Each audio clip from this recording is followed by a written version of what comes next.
Hell, Duron Harmon, one of our safeties, walked into the locker room at halftime and said, "This is going to be the greatest comeback of all time," and we all believed him. But we had a lot to do to make Duron and me prophets.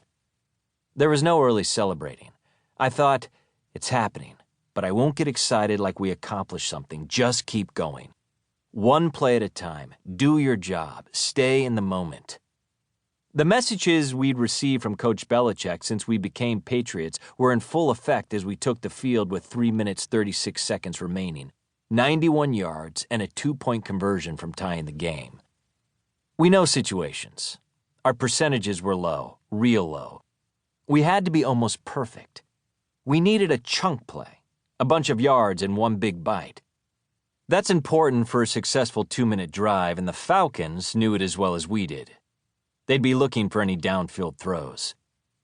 On 1st and 10 from our 36 with 2:28 left, we went for the chunk. As we came to the line, I saw the Falcons' alignment gave me a shoot route, which meant that if their two safeties were split, I would keep my route thin, sprinting in a direct line toward the goalpost upright nearest me. If there was a single safety in the middle of the field, it would be a situation known as middle field closed, and I would run a crossing route. It's a pretty standard NFL route. You just adjust and take what the defense is giving you.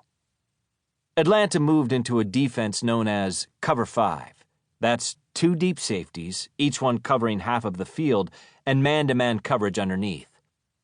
My defender, the Falcons' corner Robert Alford, had inside leverage, meaning he was lined up to stop me from going inside him to the middle of the field.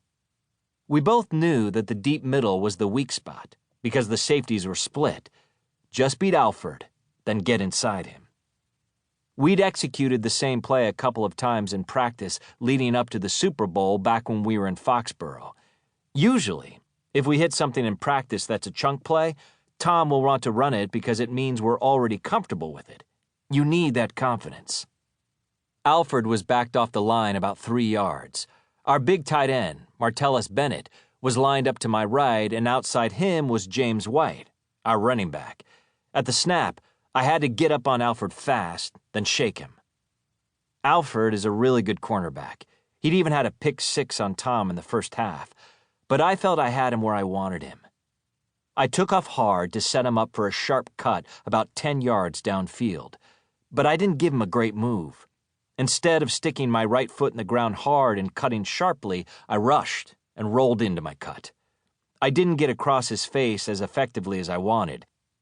Alford warded me off and caused me to drift a little farther upfield, so my cut wasn't sharp at all. On a route like this, the quarterback's worst nightmare is the defensive back turning his head around getting a look at the ball, especially if the receiver is behind the DB. That's what Alford did. I saw his head turn and thought, oh shit, if this gets picked, we're done. He was slightly off stride, though, so all he could do was jump and bat at it.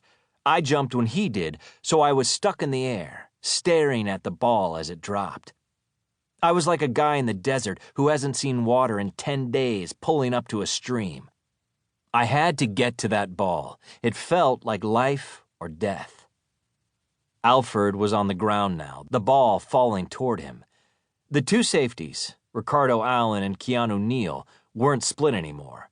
They were coming for the ball too. I landed, took 2 little steps to gather myself, and dove, my eyes glued to the ball.